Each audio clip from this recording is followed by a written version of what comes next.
Halo Pei, perkenalkan saya Lukman. Saya ingin berbagi cerita pengalaman horor yang terjadi di kampung saya. Seluruh nama tempat dan kejadian sudah saya samarin ya.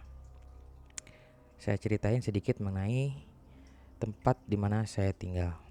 Kampung saya berada di kecamatan di sebuah kota yang ada di Jawa Barat dan bisa dikatakan cukup jauh dari pusat kota. Saya tidak menyebutkan nama kampung ini karena sangat mudah sekali dicari di Google. Oke, kita mulai ke ceritanya. Pada tahun 98, saat itu tiba-tiba kampung saya kedatangan seorang pria tidak dikenal. Dilihat dari ciri-ciri fisik dan tingkah lakunya, bisa dikatakan orang ini mengalami gangguan kejiwaan.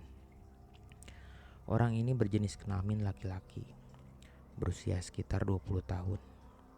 Namun, sepertinya dia memiliki gangguan bicara juga, karena apabila ditanya oleh orang-orang kampung, jawabannya tidak jelas dan malah selalu lebih banyak menggunakan isyarat tangan. Suatu hari, ada seorang tokoh masyarakat, sebut saja Pak Imron, mengajak dia berkomunikasi. Dari pembicaraan tersebut, Pak Imron menanyakan nama, asal, dan mengapa dia bisa berada di kampung. Ya, seperti yang sudah bisa diprediksi, tidak ada jawaban jelas karena dia mengalami gangguan bicara juga dan bisa dikatakan tunawicara. Hanya saja, jika ditanya nama dia hanya menjawab "Uno, Uno" sambil separuh menggunakan bahasa isyarat. Tapi meskipun kondisi dia begitu, dia bisa dikatakan tidak membahayakan dan mengganggu masyarakat. Malah, dia seperti mengerti akan kebutuhan dia sendiri. Apabila dia lapar, dia sering bantu angkut-angkut barang di warung atau buang-buangin sampah dari rumah menuju TPS. Dan warga ada yang selalu memberi upah, entah itu berupa uang ribuan, makanan, rokok, bahkan pakaian. Dan jika malam tiba, dia suka berdiam di emperan toko dekat alun-alun kecamatan. Dan pada saat yang sama, dia juga sering dibercandain sama tukang ojek yang mangkal di situ. Seperti yang ditanyakan Pak Imron, tukang ojek itu sering nanya nama, dan tetap saja dia jawab "Uno, Uno". Akhirnya pun tukang ojek di situ memanggil dia dengan sebutan Bruno, dan panggilan itu melekat juga di warga desa. Dan mulai sekarang, saya akan menyebutnya dia Bruno. Keseharian Bruno seperti diceritakan sebelumnya, selalu membantu warga untuk hal-hal kecil. Bisa dikatakan beberapa hal si Bruno ini cukup membantu warga. Bahkan ada beberapa warga juga yang cukup dekat dengan Bruno karena merasa iba dan kondisinya. Namun dia ada kontribusi buat warga. Itu yang membuat warga cukup bersimpati juga. Sementara itu, apabila Bruno tidur dan istirahat juga, dia biasa dipersilahkan tidur di emper toko, emper masjid, pos ronda, bahkan pos ojek. Sebut saja Pak Agus. Hampir setiap hari Pak Agus selalu menyuruh Bruno mandi di WC masjid, dan Bruno selalu menurut. Apabila selesai mandi, Pak Agus selalu memberi pakaian yang layak maupun kaos bekas partai atau sponsor pupuk buat dipakai Bruno. Dan selalu menyuruh sholat, meskipun Bruno suka acuh tak acuh untuk bagian itu. Lalu ada Bu Uis. Dia pemilik grosir sembako yang selalu menggunakan jasa Bruno untuk angkat-angkat barang jika ada kiriman baru, loading dari truk ke gudang. Sebagai upahnya, Bruno selalu diberi rokok, minuman segar, dan makanan. Ada juga Haji Odik, merupakan pemilik sawah dan tempat penggilingan padi. Bruno juga suka diperbantukan di situ sebagai kuli angkut-angkut gabah dan padi.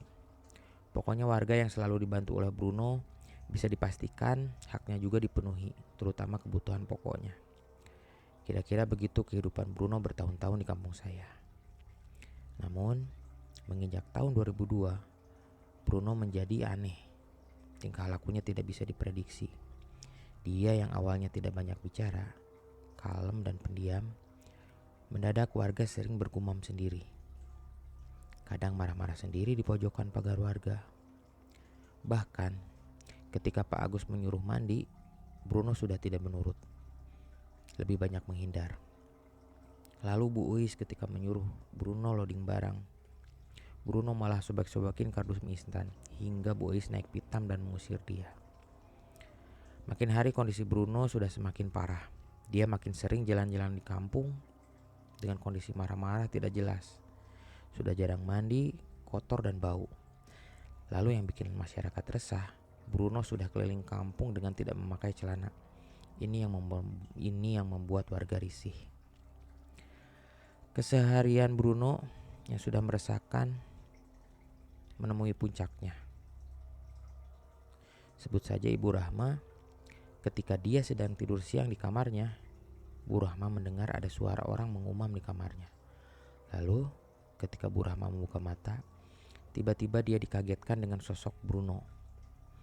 "Ah, keluar kamu Bruno. Awas ya, kamu mau memperkosa saya ya. Awas Bruno." Mendengar teriakan Ibu Rahma, sontak warga pun terpancing menuju ke arah suara.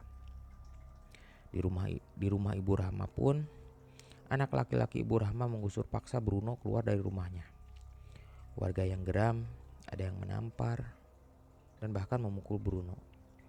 Namun untungnya warga tidak sampai tersulut emosinya dan lebih memilih mengusir Bruno dari kampung. Singkat cerita, warga kampung sudah tidak pernah lagi melihat Bruno warawiri di kampung. Selang 2 minggu dari kejadian Ibu Rahma, Bruno menghilang. Hingga suatu pagi, warga digegerkan dengan sosok pria yang menggantung di tower pemancar telepon seluler. Dari fisik yang ada, bisa dipastikan itu adalah Bruno. Yang menjadi pertanyaan warga, bagaimana bisa Bruno masuk ke situ? Karena tower pemancar itu dikelilingi pagar yang tinggi dan kawat berduri. Hingga ada celutukan warga, mungkin bisa jadi dia manjat. Karena kadang kita tidak tahu apa yang bisa dilakukan oleh orang dengan kegangguan kejiwaan. Biasanya tindakannya selalu di luar nalar. Akhirnya jasad Bruno dievakuasi warga di Pulasara dan dimakamkan di desa itu dari swadaya masyarakat. Karena warga juga tidak tahu asal usul Bruno dari mana, keluarganya di mana. Akhirnya setelah berempuk, warga memilih untuk memakamkan Bruno di makam desa. Nah, semenjak kejadian ini bisa dipastikan menjelang malam selepas maghrib, desa sangat sepi.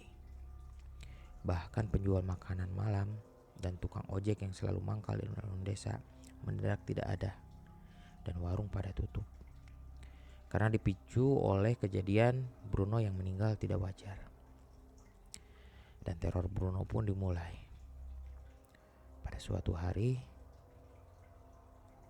saat Pak Agus hendak pergi sholat subuh di masjid, Pak Agus merasa seperti ada yang mengikuti dia dari belakang.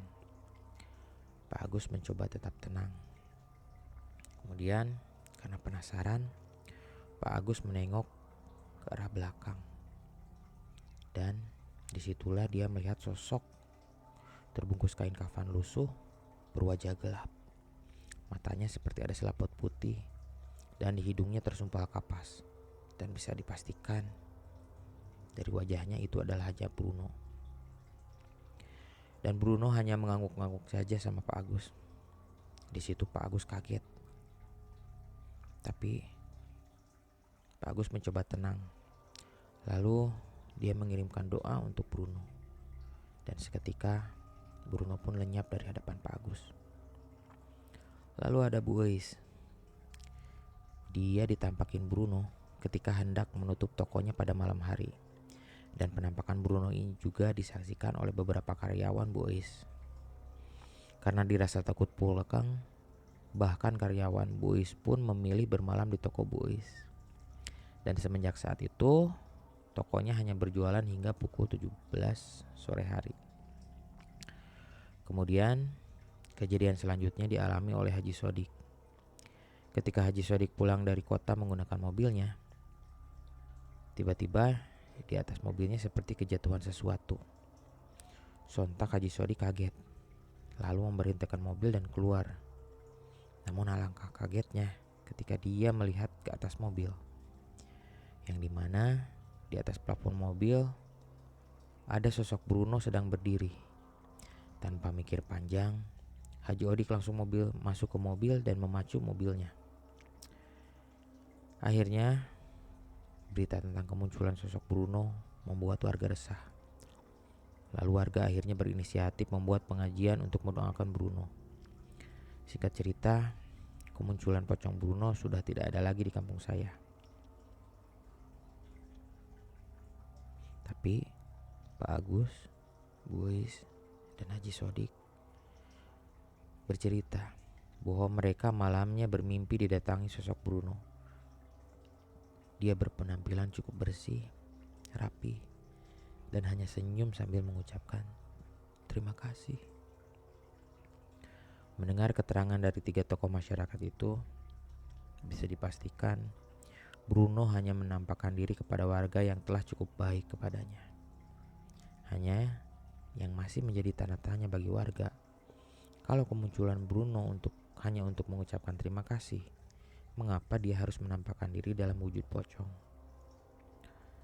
Setelah pengajian itu, sosok Bruno sudah tidak ada lagi di kampung saya, dan warga sudah tenang dan beraktivitas seperti biasa.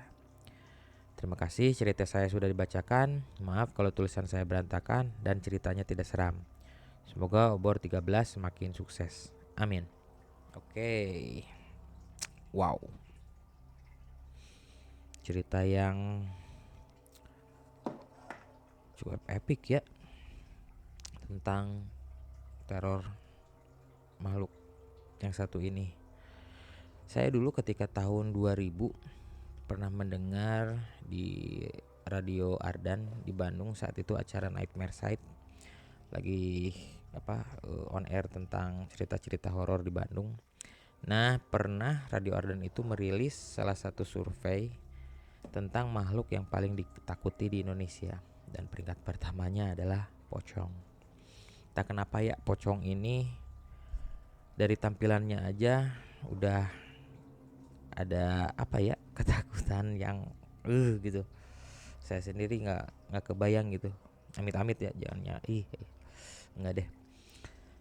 Nah, mengenai tadi saya membaca sepenggal kisah dari potongan kisah Lukman, ada celetukan warga bahwa untuk orang ODGJ sering melakukan hal-hal di luar nalar. Nah, saya jadi teringat juga ketika tahun 2000 berapa lah gitu, 2006 apa 2007. Saya kan berkuliah di Bandung. Nah, di Bandung Selatan itu di daerah perempatan Kira Condong tuh yang sempat viral lampu merahnya karena kelamaan. Nah, di pinggirnya itu kan ada billboard besar dan tiangnya tuh sekitar diameternya 1 meter. Nah, ketika tiang itu dicabut, diganti, baru ketahuan bahwa di dalam tiang itu ada jasad ODGJ yang sudah membusuk. Jadi tidak diketahui si ODGJ itu naiknya kapan gitu. Bisa jadi kronologinya dia naik ke tower itu karena penasaran, entah nyari tempat perlindungan, dan di atas towernya itu bolong dan dia masuk ke situ. Nah, itu saya diceritakan cerita itu oleh teman saya, si Kumis lah namanya, sebut saja Kumis. Nah, itu juga yang membuat aneh gitu kan. Kadang pemikirannya itu tidak, ya namanya juga orang dengan gangguan kejiwaan, cara berpikirnya itu mungkin beda juga gitu kan dengan orang pada umumnya. Nah, kalau menurut guru ngaji saya, konon gangguan jiwa, orang yang mengalami gangguan jiwa itu tuh merupakan puncak tertinggi dari penyakit. Kenapa? Karena dia itu sudah tidak pernah merasakan lagi sakit kepala, pusing, masuk angin, karena seluruh kesadaran jiwanya itulah di puncak tertinggi penyakit katanya. Dan ujungnya dari puncak tertinggi penyakit itu adalah kematian. Itulah penjelasan dari guru ngaji saya waktu itu. Oke Lukman, terima kasih. Ini cerita yang luar biasa ya. Menurut saya bagus lah, cuman saya juga agak belibet ngebacanya ya. Oke, bagi sobat obor juga yang ingin berbagi kisah horor seperti Lukman, boleh dikirim ke obor13.official@gmail.com Semoga cerita dari teman juga bisa menjadi sebuah refleksi untuk sobat obor di sini semua, atau pengalamannya bisa menambah asupan horor untuk para sobat obor dimanapun kalian berada. Oke, cukup untuk episode kali ini. Wassalamualaikum warahmatullahi wabarakatuh. Bye bye.